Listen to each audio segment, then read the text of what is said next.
So welcome my enthusiastic students. Today we are going to discuss about substitution reaction, which is the fourth reaction of our chemical property of carbon and its compounds, and this will be our fifth part of our respective series. तो इस series में हम substitution reaction को पढ़ेंगे. This reaction is also called a displacement reaction, as we have studied this reaction in our first chapter, displacement reaction. So in this reaction, one hydrogen is being replaced from hydrocarbon से हम एक hydrogen या एक से ज्यादा hydrogen को replace करके कोई हीटेरियो एटम इसमें ऐड करेंगे. यहाँ से कोई हीटेरियो एटम ऐड करके जब हम एक कंपाउंड बनाएंगे, और हीटेरियो एटम यूजुअली क्लोरीन, एक कंपाउंड बनाएंगे, एक कंपाउंड. एंड इस रिएक्शन को हमने कैसे बनाया, ये कंपाउंड कैसे बना, by replacing hydrogen from the hydrocarbon, and this reaction is called a substitution reaction or displacement. Sometimes more reactive species displaces less reactive species as per the reactivity series. ठीक, जो हमने फर्स्ट चैप्टर में पढ़ा था. और ये reaction usually it is mostly shown by paraffins. Paraffin means यानी alkanes, यानी जिनमें हम सीधा सिंगल बॉन्ड वाली स्पीशीज को लेते हैं. सो कैन वी से the substitution reaction is the reaction in which one or more hydrogens are replaced. A reaction in which one or more hydrogens are replaced या displaced from their हाइड्रोकार्बन्स. तो hydrocarbon से हम एक या एक से ज्यादा हाइड्रोजन को रिप्लेस करेंगे by hetero atom. Hetero atom usually chlorine is known as substitution reaction. तो इस रिएक्शन को हम क्या कहते हैं, सब्स्टिट्यूशन रिएक्शन. फॉर एग्जांपल, इसमें हम एक एग्जांपल लेंगे. तो एग्जांपल के तौर पे हम मीथेन को चूज करेंगे, थोड़ा बड़ा बनाएंगे.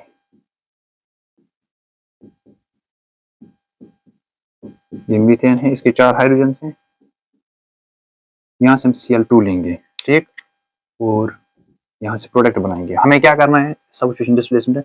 एक हाइड्रोजन को हम रिप्लेस करेंगे. ये हाइड्रोजन, ये वाला हाइड्रोजन ये बाहर जाएगा, और यहाँ से ये क्लोरीन इसको डिस्प्लेस करके इट विल फॉर्म CHHH. यहाँ से अब ये क्लोरीन, यहाँ से ये रिप्लेस हुआ. So we will get this compound and this is called chloromethane. इसको हम क्लोरोमीथेन कहेंगे. और इसके साथ क्या निकलेगा, यूजुअली HCl. ठीक, उसके बाद ये रिएक्शन जो है it is a continuous reaction, क्योंकि हर जगह ये hydrogen with respect to this chlorine they will be replaced.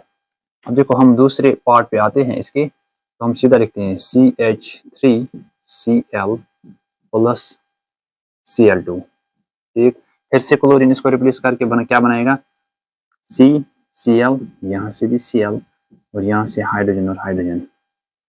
This is dichloromethane. उसके बाद तीसरी रिएक्शन पे आते हैं, where we'll get ट्राइक्लोरोमीथेन. जहाँ से हमें क्या बनेगा, ट्राइक्लोरोमीथेन. तो तीसरी reaction CCl Cl H and H. अब Cl2, यहाँ से क्या होगा,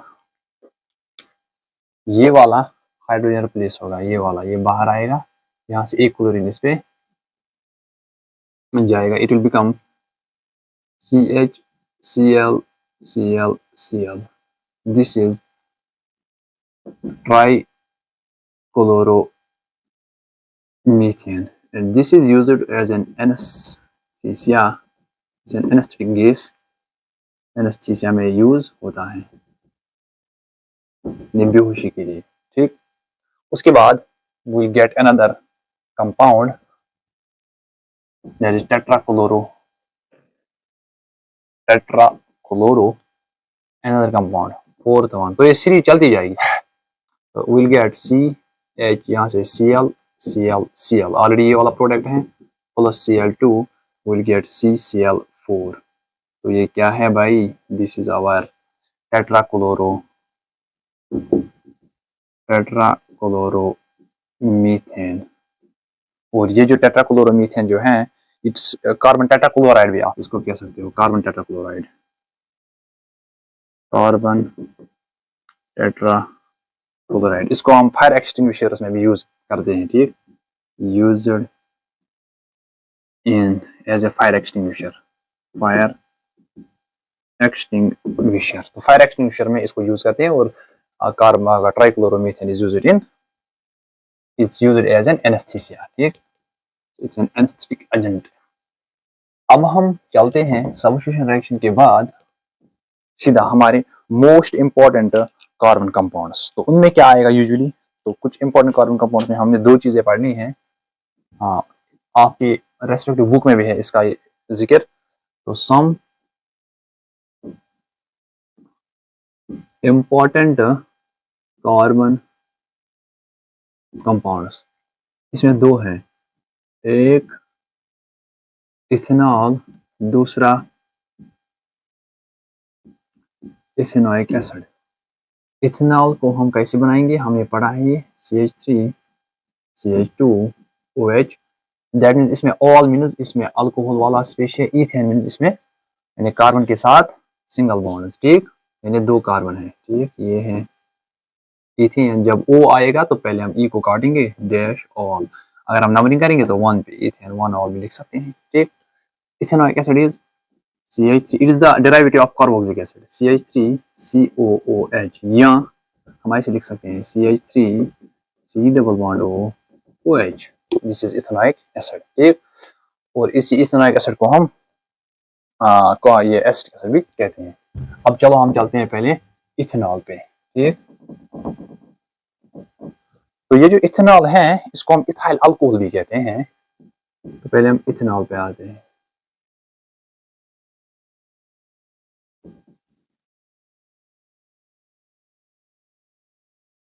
ये हम ऐसे लिख सकते हैं C2H5OH, ठीक, first one. So it's also called ethyl alcohol. It's also called ethyl alcohol, पहला पॉइंट। दूसरा पॉइंट ये है, इसका जो स्ट्रक्चरल फॉर्म है वो भी लिखेंगे, ठीक। It is structural formula is, तो ऐसे लिखेंगे हम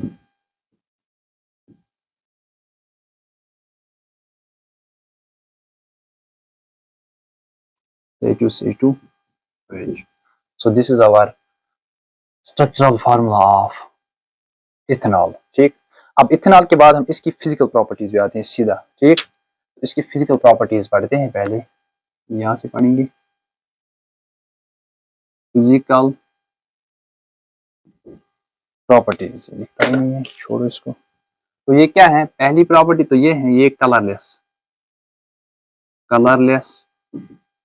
लिक्विड है। तो ये कलरलेस लिक्विड है, इसकी स्मेल प्लीजेंट होती है और इसका टेस्ट बर्निंग, दैट्स व्हाई जो शराब वराब पीते हैं उनको पता चलता है इसका, just burns this throat. So it seems like something is stuck in the throat. Its smell is pleasant and burning taste, इसका टेस्ट बर्निंग, जैसे कोल्ड ड्रिंक्स जब हम वो कोको कोला पीते हैं, पेप्सी वॉटेवर। तो उसके बाद क्या है, इसका जो बॉइलिंग पॉइंट है, it is boiling point is 78 degree, so it becomes in terms of Kelvin it becomes 351 Kelvin, ठीक। उसके बाद इसकी फार्मूला यहाँ पे हम लिख सकते हैं साइड में, 78 degree how, it is kelvin को हम यूजुअली 78 डिग्री प्लस इसके साथ हम ऐड करेंगे 273.15, so it becomes 351.15, so this is approximate value and this is absolute value, ठीक। तो चलते हैं आगे। उसके बाद इसका जो बॉइलिंग पॉइंट है, इसका जो मेल्टिंग पॉइंट है that is -14 114, fourth melting point -141 114, so melting point क्या है इसका भाई 114 डिग्री सेल्सियस, बहुत कम है, ठीक। उसके बाद ये जो है इट्स मिसिबल इन वाटर, तो हर in all proportions, it's miscible miscible means it's mixed with water, it can be mixed, ठीक है, उसमें सॉल्युबल है, it's miscible in water in all proportion, यानी हर एक प्रपोर्शन में ये हाँ मिसेबल है। और ये जो है it's bad conductor of electricity, क्यों? क्योंकि इसमें कोई फ्री आयन नहीं होता। सो सिंपली इट कंटेन्स, हम लिख सकते हैं it does not contain free ions, hence it becomes, इसको हम कह सकते हैं कि ये बनेगा क्या, bad conductor. So these are the physical properties. अब केमिकल प्रॉपर्टी में क्या पढ़ना है, सीधा रिएक्शन नहीं पढ़ेंगे, कैसे रिएक्ट करता है, ठीक। अब आते हैं इसकी केमिकल प्रॉपर्टी पे। तो केमिकल प्रॉपर्टी में क्या है, पहले हम देखेंगे इसकी ऑक्सीडेशन, ठीक, ये किसी स्ट्रॉन्ग ऑक्सीडाइज एजेंट से इसकी रिएक्शन करेंगे। फॉर एग्जांपल, तो पहले हम लिखेंगे heading chemical properties. Chemical property में क्या है, तो पहले ऑक्सीडेशन करेंगे इसकी, ऑक्सीडेशन ऑफ इथेनॉल, लेकिन इन प्रेजेंस ऑफ, इसको स्ट्रॉन्ग ऑक्सीडाइजिंग एजेंट की जरूरत पड़ेगी, in presence of strong oxidising agent. Oxidant is जो दूसरे को ऑक्सीडाइज करेगा, उससे इलेक्ट्रॉन खींचेगा और खुद को इलेक्ट्रॉन गेन करेगा, दैट मींस खुद को रिड्यूस करेगा, ठीक। हाँ, loss of electron is oxidation and gain of electron is reduction, ठीक। तो हम लिखते हैं CH3 CH2OH। तो ऑक्सीडाइजेंट दो हम यूज कर सकते हैं, या तो K2Cr2O7 या तो KMnO4, ठीक। और इन दोनों को हम यूजुअली यूज करते हैं, यूजुअली हाँ, इसको हम अल्कलाइन लेंगे, इसी को हम बेयरस रिएजेंट कहते हैं, BAEYERS, बेयरस रिएजेंट, और ये एसिडिक होगा, ठीक, एसिडिफाइड। तो क्या बनेगा, जब भी इथेनॉल को हम ऑक्सीडाइज करते हैं, इट फॉर्म्स, ऑक्सीडाइज मींस ये इसको ऑक्सीजन देगा, ठीक। ऑक्सीजन देने से क्या होगा, ये बनाएगा CH3COOH, ये बनाएगा एसिटिक एसिड यानी इथेनॉल, इथेनॉइक एसिड, ठीक है। तो यूजुअली हम क्या कह सकते हैं, ये किसका डेरिवेटिव है, इथेनॉल अल्कोहल का। तो अल्कोहल से हमने कार्बोक्सिलिक एसिड प्रोड्यूस किया, सिंपली। कौन सा कार्बोक्सिलिक एसिड है, एसिटिक एसिड, इथेनॉइक एसिड, और ये क्या था, इथेनॉल। ये पहली रिएक्शन है, ठीक। तो उसके बाद रिएक्शन हम सोडियम से भी कर सकते हैं, ठीक, जिससे हाइड्रोजन गैस वहां से बाहर आएगा, ठीक।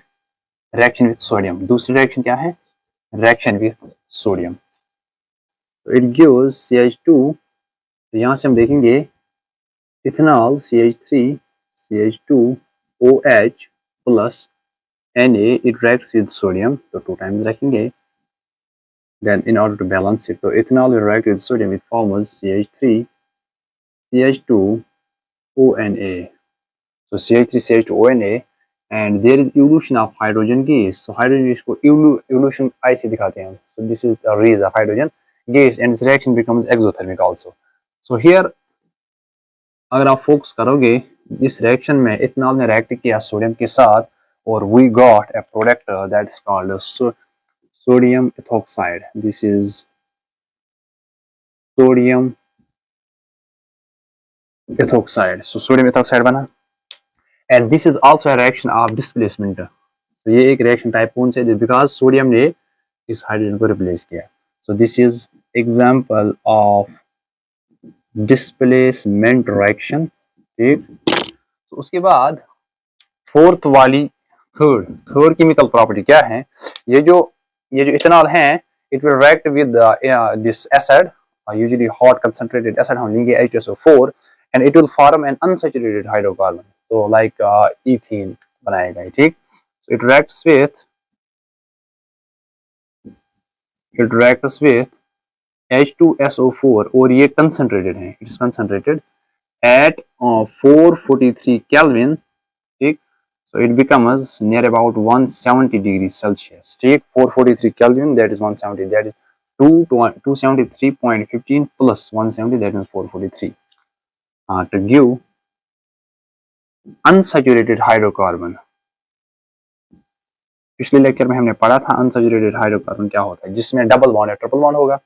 अब हम करते हैं इसकी रिएक्शन। तो ये जो इथेनॉल है CH3CH2OH, it will react with concentrated H2SO4 और 443 केल्विन टेम्परेचर होगा, या 170 भी आप कह सकते हो इन टर्म्स ऑफ डिग्री। तो एक स्केल है टेम्परेचर की, this is another scale, so it forms CH2 double bond CH2, और इसके साथ क्या निकलेगा, water, because as we know this H2SO4, this hot concentrated acid H2SO4, it acts as a dehydrating agent, that means it will remove water.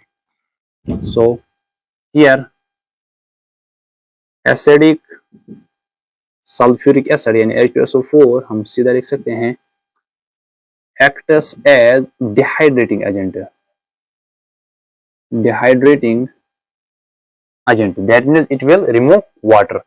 So water को remove करेगा। उसके बाद अब हम कुछ इंपॉर्टेंट टर्मिनोलॉजीज पे आते हैं, यानी जिसमें हम वो रेक्टिफाइड स्पिरिट देखेंगे, एब्सोल्यूट इथेनॉल क्या होता है। So because these terms are mostly used in labs, laboratories, and sometimes they can be asked during any viva or oral examination. So इनकी बेसिक डिफरेंस देखते हैं। तो हम एक हेडिंग डालते हैं, some important terminologies, some important terms या terminologies, ठीक, जिसमें पहली टर्म क्या है, रेक्टिफाइड स्पिरिट, रेक्टिफाइड स्पिरिट। तो रेक्टिफाइड स्पिरिट क्या है, जब 95% इथेनॉल में 5% अल्कोहल होगा, ये वाटर होगा, ठीक। तो that is simple, 5% water in, अब 95 रहा, 95% of ethanol, and it is usually used, this rectified spirit, ये लेबोरेटरीज में भी होता है, it is usually used as an antiseptic, as an antiseptic, ठीक। तो एंटीसेप्टिक हम यूज करते हैं यूजुअली, या इसको हम डिसइंफेक्टेंट भी कहते हैं, लाइक कभी कोई वाउंड आएगा तो उस पर आप यूज कर सकते हो ये, ठीक, और एज ए डिसइंफेक्टेंट, इन्फेक्टेंट। तो this is first term. Second term is absolute ethanol. तो ये एब्सोल्यूट इथेनॉल क्या है, जब हम 100% इथेनॉल प्योर यूज करेंगे, ठीक। Second term is absolute ethanol. Absolute ethanol का मतलब सिंपली क्या है, इसमें तो 5%, इसमें थोड़ा वाटर था, लेकिन इसमें क्या होगा, 100% इथेनॉल होगा, ठीक। तो this is absolute. Third is denatured alcohol. तो ये डिनेचर्ड अल्कोहल क्या है, ठीक। तीसरी टर्म क्या है हमारी, डिनेचर्ड अल्कोहल या इथेनॉल। तो डिनेचर्ड अल्कोहल क्या है, डिनेचर्ड का मतलब है which is not fit for drinking, which is not fit for drinking. इसको, इस पे एक लेबल होती है denatured alcohol, that means it's not fit for drinking. तो अब बोलिए क्यों होगा, बिकॉज इसमें इथेनॉल के साथ साथ हाँ अल्कोहल मिथेनॉल भी होता है। जब इसमें मिथेनॉल होगा तो मिथेनॉल जो है it is very dangerous, it is lethal, ठीक। तो methanol is very, it is lethal and it is very dangerous for your health, so it causes harm to the body. अब कैसे हार्म करता है, देखो फॉर एग्जांपल हमारी body में methanol है, तो जब हमारी बॉडी में मिथेनॉल गया, बॉडी में ऑक्सीजन ऑलरेडी प्रेजेंट है, ये ऑक्सीडाइज होकर मिथेनॉल बनाएगा। मिथेनॉल मीन्स हमारा अल्डिहाइड, क्योंकि एल स्पीशी है तो ये अल्डिहाइड है, दिस इज अल्डिहाइड, ठीक। तो ये जो मिथेनॉल, इसको ऑक्सीडाइज करके हमारी बॉडी में ऑक्सीजन ऑलरेडी प्रेजेंट है, ऑक्सीडेशन होके, एडिशन ऑफ ऑक्सीजन होके इट बिकम्स मिथेनॉल, और ये जो मिथेनॉल है it damages our optic, damages optic nerve, तो ऑप्टिक नर्व को डैमेज करता है, therefore it leads to blindness, इससे ब्लाइंडनेस हो जाती है इंसान में, ठीक। तो दूसरी चीज क्या है, ये जो ये मिथेनॉल है, इट कोगुलेट्स आवर ब्लड आल्सो, तो ये कोगुलेट करता है ब्लड को भी। दूसरी क्या है, it coagulates in a coagulation of protoplasm usually of the cell, so it coagulates protoplasm of cells। अब प्रोटोप्लाज्म कोई बोलेगा क्या है सर, सिंपल में प्रोटोप्लाज्म मीन्स एक तो इसमें आएगा कुछ सेल ऑर्गेनेलीज, उनके साथ साथ जब साइटोप्लाज्म होता है, ठीक। सेल ऑर्गेनिज्म के साथ जब साइटोप्लाज्म होता है, दिस इज कॉल्ड प्रोटोप्लाज्म। इस प्रोटोप्लाज्म को कोगुलेट, कोगुलेट में जब ब्लड भी कोगुलेट होता है, ठीक, when it freezes down, simple, तो जब ये क्लॉट होता है, सो जब कोगुलेट होगा तो इंसान मर भी सकता है, देयरफॉर इट्स वेरी डेंजरस और लेथल वी कैन से। अब देखो क्या है, on your respective book there is this page number 137, उसमें एक डब्बा बनाया है, 137 पेज नंबर है, उसमें एक डब्बा है अबाउट दिस डिनेचर्ड अल्कोहल। अब इसको हमें एनालाइज करना पड़ेगा because since it is very dangerous. इसको एनालाइज करने के लिए वहां पे ब्लू डाई का इस्तेमाल किया जाता है, ठीक, ये ब्लू डाई जो है, so that it can B analyse easily, ठीक। तो हम कह सकते हैं ये जो एक ये बोतल है, एक बोतल, ये जो एक बोतल है इथेनॉल की, ठीक, इसमें क्या क्या होता है, इस डिनेचर्ड अल्कोहल में एक तो इथेनॉल होगा, हाँ भाई, दूसरा इसमें मिथेनॉल होगा भाई, ठीक, और इसके साथ क्या होगा, कुछ ब्लू डाइज होंगे, सो दैट इसका कलर डाई ब्लू कलर चढ़ेगा, फिर आप दूर से कह सकते हो ये डिनेचर्ड अल्कोहल है। और ब्लू डाई के साथ साथ क्या होगा, इसमें यूजुअली कॉपर सल्फेट भी होता है समटाइम्स, CuSO4 या पायरिडीन, पायरिडीन, तो ये चार चीजें इसमें होती हैं, so that it can B analysed. देखो ब्लू डाई का मतलब यही है, इसका कोई कंसेप्ट यहाँ पे ज्यादा बड़ा नहीं, it is simple concept that it can be easily analysed और आइडेंटिफाइड। जब इसको इजीली आप आइडेंटिफाई कर सकते हो तो आप बोलोगे ये डिनेचर्ड अल्कोहल है, we should not drink it because it's not fit for drinking, that's it for this. अब हम चलते हैं सीधा अपने मिथेनोइक एसिड पे। तो मिथेनोइक एसिड क्या है भाई, सिंपल में मिथेनोइक एसिड, ये इथेनोइक एसिड, ठीक, तो इथेनोइक एसिड क्या है, इथेनोइक एसिड में सिंपली ज्यादा मुश्किल नहीं है वो, उसमें हम जैसे हम इथेनॉल में फिजिकल प्रॉपर्टीज पढ़े थे, तो उसका स्ट्रक्चर पढ़ा था, उसकी केमिकल प्रॉपर्टीज, कुछ टर्म्स पढ़े, उसके बाद अब हम सिंपली इथेनोइक एसिड में भी ऐसा ही पढ़ेंगे। तो इथेनोइक एसिड,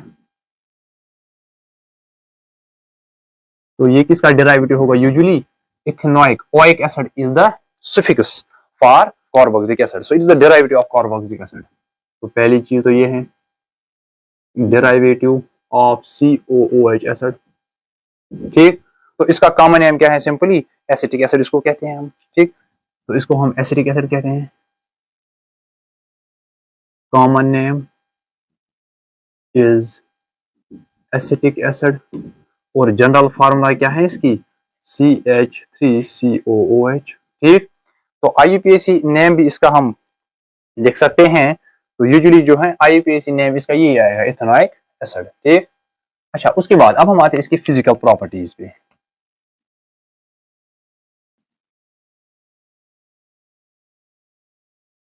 जैसे हमने इथेनॉल की फिजिकल प्रॉपर्टीज पढ़ी थी, तो पहली चीज तो ये है, ये जो इथेनोइक एसिड है, इसमें हम एक ये जो विनीगर, विनीगर हमने पढ़ा होगा, यूजुअली यहाँ आपने देखा होगा, it's used in day to day life, house hold things, preservatives में यूज किया जाता है। तो उसमें क्या है, जब हम 5 to 8% इथेनोइक एसिड को यानी इसमें वाटर डालते हैं, यानी कि वाटर, यानी हम यूज करेंगे इथेनोइक एसिड कितना, 5 to 8% एक इन वाटर, एक इज कॉल्ड विनीगर, इसको हम विनीगर कहते हैं, जिसको हम कश्मीर में सरका कहते हैं, सरक, ठीक। तो ये जो विनीगर है, it's usually used for preservatives of some food stuff like, उसमें हम सॉसेज, उसमें हम ये पिकल्स विकल्स यूज किया जाता है, ठीक। तो विनीगर इट्स ए प्रिजर्वेटिव, ठीक, for preserving pickles, sausages extra, ठीक। तो ये चीजें हम इसमें यूज करते हैं। दूसरा क्या है इसमें, इसका जो बॉइलिंग पॉइंट है दैट इज 118 डिग्री, इसका बॉइलिंग पॉइंट क्या है, 118 degree boiling, that means it boils at 118 degree celsius. इसको आप केल्विन में भी कन्वर्ट कर सकते हो, देखना खुद, देखना क्या फार्मूला है उसके लिए, 273 + 118 what it becomes, that's it. उसका इसका मेल्टिंग पॉइंट भी क्या है, it is only 17 degree Celsius, 17 degree Celsius means यानी कि केल्विन में 290 degree, because 273 + 17 that is 290 degree, ठीक, 290 डिग्री यानी 290 केल्विन, ठीक। इसका आप खुद देखना, ठीक, क्या आएगा प्लस। इसके बाद मेल्टिंग पॉइंट के बाद अगर मैं कह सकता हूं यहाँ पे ये जो मेल्टिंग पॉइंट है बहुत कम है, यानी रूम टेम्परेचर से भी कम है, रूम टेम्परेचर 25, तो जब भी मेल्टिंग पॉइंट 17 डिग्री है, क्या मैं कह सकता हूँ it's also called glacial acetic acid. जब हम इसको ग्लेशियल एसिटिक एसिड कहते हैं जब ये 17 डिग्री से नीचे आएगा, for example in winters it will freeze out because इसका जो मेल्टिंग पॉइंट है बहुत कम है। सो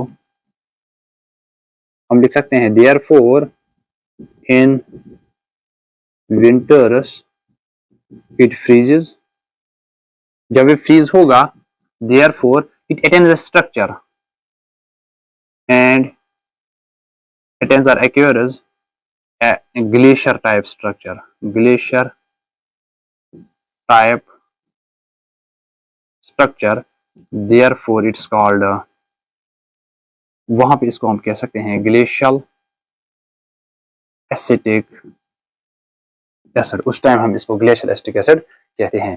अब हम आते हैं सीधा इसके केमिकल प्रॉपर्टीज पे, और इसका वो स्मेल इज आल्सो गुड, इसका जो टेस्ट है दैट इज सुअर, एंड इसका स्मेल जो है नॉट गुड, इसका वो स्मेल पंजेंट स्मेल सी होती है, and it's just like that vitamin C, ये काफी सुअर होती है, सुअर। ठीक, अब हम चलते हैं इसके केमिकल प्रॉपर्टीज। सिमिलरली जैसे हमने उसकी इथेनॉल की केमिकल प्रॉपर्टीज पढ़ी थी, तो पहले केमिकल प्रॉपर्टी ये है एसिडिफिकेशन फॉर्म प्रोसेस होती है। तो केमिकल प्रॉपर्टीज, केमिकल प्रॉपर्टीज, किसकी केमिकल प्रॉपर्टीज? इथेनॉइक एसिड की। तो पहली प्रॉपर्टी क्या है? Esterification. Esterification, this word itself says that there will be the formation of ester। तो ester की एक फॉर्मूला भी याद रखना, ester, this is R C double bond O O R, ठीक, this is ester, ठीक। अब हम चलते हैं, तो ester is formed यानी यूजुअली क्या रहने ethanoic acid reacts with ethanol, या जब ये दोनों एक दूसरे के साथ रिएक्ट करेंगे, ठीक, हाँ, इन प्रेजेंस ऑफ, इसको एक चीज की जरूरत पड़ेगी वहां पे, दैट इज एसिड, ठीक, एसिड कैटलिस्ट, इसको एसिड कैटलिस्ट भी कहते हैं, ठीक। इन प्रेजेंस ऑफ एसिड तो फॉर्म ईस्टर, एंड इस प्रोसेस को हम कहते हैं esterification, the process called esterification, the process is called esterification. So CH3COOH, this is our ethanoic acid, so it will react with ethanol, CH3CH2OH ethanol, और हमें acid की जरूरत पड़ेगी, यूजुअली हम HCl का यूज करेंगे, ठीक।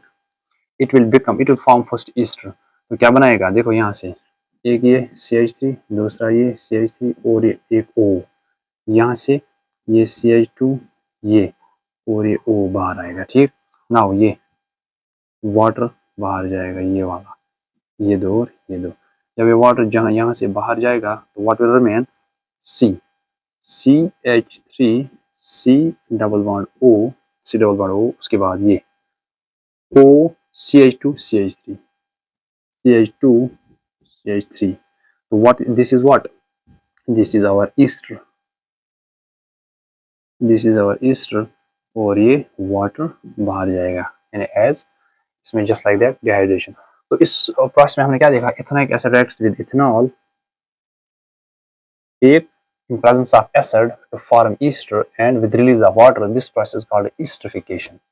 तो इस esterification की इस प्रोसेस का अपोजिट क्या है, saponification, but that should be acid, because देखो एक कंसेप्ट, एक मिसअंडरस्टैंडिंग है, टीचर्स ने भी बुक्स में भी ऑलरेडी लिखा है गलत, कुछ गलत, व्हाट रॉन्गनेस क्या है, wrongness is that esterification is the acid catalysis of ester, ठीक, and saponification is the basic catalysis, ठीक। That's not the proper word for this, that it is opposite of this। So इसका opposite क्या है, acid catalysis, जब हम east को करेंगे, ठीक, it will break down into ethanoic acid and ethanol, ठीक, बेस में नहीं होगा। तो अगर हम बेस यूज करेंगे ईस्ट को, यानी हाइड्रोलिसिस, दैट मींस ईस्टरिफिकेशन का अपोजिट क्या आएगा, इसका अपोजिट है acid hydrolysis, acid hydrolysis, not the basic hydrolysis, ये याद रखना, बेसिक हाइड्रोलिसिस का अपोजिट नहीं है, क्योंकि हम उसमें बेस यूज करेंगे, एंड उसमें एसिड हाइड्रोलिसिस का यूज किया जाता है ईस्टर को, then only we will get, for example अगर हम बेस यूज करेंगे तो इस हाइड्रोजन के बदले OH यहाँ जाएगा, जब OH यहाँ जाएगा, या सोडियम खुद इसमें जाएगा, तो it will form sodium Athonite, यानी कि सोडियम एथोनाइट बनेगा, तो will not gate ethanol, proper ethanol, इसका डेरिवेटिव निकलेगा, ठीक। अब हम चलते हैं, ये एस्टरिफिकेशन है, इसके कुछ यूज भी आते हैं, यानी कि इसका क्या है, इसकी कुछ प्रॉपर्टीज ये हैं। तो पहली चीज है ये एक स्वीट स्मेलिंग ईस्टर्स और स्वीट स्मेलिंग लिक्विड्स। ठीक, जो आप फ्लावर्स में या जो आप किसी फ्लावर या कभी कोई फ्लेवरिंग एजेंट होता है यूजुअली, या हम कहते हैं लाइक सपोज फ्लावर्स के बाद फ्रूट्स में जो स्मेल सी आती है, it is because of Easter, उनमें ये होता है। जो हम परफ्यूम्स यूज करते हैं उनमें क्या होता है, ईस्टर। तो this Easter it provides a fragrance and it is flavouring agent जो हम यूज करते हैं, फ्लेवरिंग एजेंट्स उनमें भी ईस्टर होता है। तो ester is very important as per it is fragrance. ठीक, तो इसकी ये जबरदस्त क्वालिटी प्रॉपर्टी क्या है, ये एक स्वीट स्मेलिंग लिक्विड होता है। ठीक, तो ईस्टर। अब हम आते हैं इसके बाद ईस्टर के अपोजिट। तो अपोजिट इसकी डीस्टरिफिकेशन तो नहीं है, कुछ स्टूडेंट ऐसे बोला करते हैं। इसका अपोजिट है एसिड हाइड्रोलिसिस या हाइड्रोलिसिस, आप खुद बोल सकते हो। ठीक, so now will come to its opposite reaction. तो अपोजिट में क्या होगा, simply ester will react with water in presence of acid, it will form again, it will break down into ethanol as well as acid, ethanoic acid या acetic acid. So this is opposite of this. अब हम आते हैं पहले saponification, लेकिन हम पढ़ेंगे alkaline saponification, that is not this opposite of this. Acid hydrolysis is its opposite, but alkaline hydrolysis is not the opposite. चलो लिखते हैं alkaline hydrolysis। तो ये जो alkaline hydrolysis है इसमें हम strong base का यूज करते हैं, just like NaOH। ठीक, तो alkaline hydrolysis of ester heading डालेंगे। ठीक, दूसरी property alkaline hydrolysis of ester। alkaline means basic, यानी इसको हम सपोनिफिकेशन कहते हैं। ठीक, तो इसमें क्या होगा यूजुअली, तो इसमें हम ईस्टर जो है, ईस्टर हमारा जो हमारा ईस्टर है इसको हम यूजुअली किसमें डालेंगे, एक बेस यूज करेंगे और वो भी स्ट्रॉन्ग यानी NaOH। तो ये NaOH जो है it will react with this, it will form sodium ethanoate. ठीक, it will form CH3 CH2O, it will form sodium ethanoate CH3 COO Na। ऐसे भी लिख सकते हैं हम। ठीक, और इसके साथ अल्कोहल तो यूजुअली, इथेनॉल तो यूजुअली निकलेगा CH3 CH2OH। ठीक, ये जो ये साल्ट बना जिससे साल्ट, ठीक, दिस इज सोडियम इथेनॉइड। ठीक, या आप इसको लिख सकते हो sodium salt of carboxylic acid, यानी कार्बोक्सिलिक एसिड ये स्पीशी है और ये सोडियम साल्ट है। या आप इसको लिख सकते हो sodium salt of carboxylic acid. और यही क्या होता है, इसी प्रोसेस को हम कहते हैं सपोनिफिकेशन। और सपोनिफिकेशन क्या है, ये टोटल ये पूरी प्रोसेस जिसमें हमने एक साल्ट बनाया, दैट इज सोप। तो saponification process is used for preparation of soaps. So this is it for this. अब जो ये एस्टरिफिकेशन है इसके लिए आपको एक चीज याद रखना है, एस्टरिफिकेशन का अपोजिट क्या है, एस्टरिफिकेशन का अपोजिट है एसिड हाइड्रोलिसिस। ठीक, ये बेस ये वाली क्या है, ये अल्कलाइन हाइड्रोलिसिस है। तो हमें एसिड हाइड्रोलिसिस की ये चीज याद रखना, because this misconcept among teachers as well as students also, and in the books also it's a misconception। तो लास्ट रिएक्शन क्या है हमारी, ये इथेनॉइक एसिड की, it reacts with sodium, it reacts with carbonates as well as bicarbonates। तो carbonates और bicarbonates का पढ़ेंगे। ठीक, तो reaction of ethanoic acid with carbonates, हम सीधा लिखेंगे sodium carbonate and bicarbonates NaHCO3। अब याद रखना एक चीज, अगर इसमें हाइड्रोजन नहीं होगा तो इट बिकम सोडियम कार्बोनेट, अगर हाइड्रोजन होगा तो इसका मतलब इसमें बाई यानी बाइकार्बोनेट है। ठीक, सिंपल में याद रख सकते हो आप। ठीक, उसके बाद हम सीधा रिएक्शन पे आते हैं। जब ये रिएक्ट करेगा ना किसके साथ, सोडियम कार्बोनेट्स या बाइकार्बोनेट्स के साथ, ये एक तो ये साल्ट बनाएगा, दूसरा कार्बन डाइऑक्साइड, तीसरा वाटर। ये तीन प्रोडक्ट्स जब भी निकलेंगे आप समझना इतना कैसा किसके साथ रिएक्ट किया है, या तो सोडियम कार्बोनेट या तो बाइकार्बोनेट। ठीक, अब लिखते हैं हम, देखो CH3COOH, अगर ये रिएक्ट करेगा पहले Na2CO3 के साथ, ये सीधा क्या बनाएगा, इट विल फॉर्म, एक तो ये बनाएगा हमारा,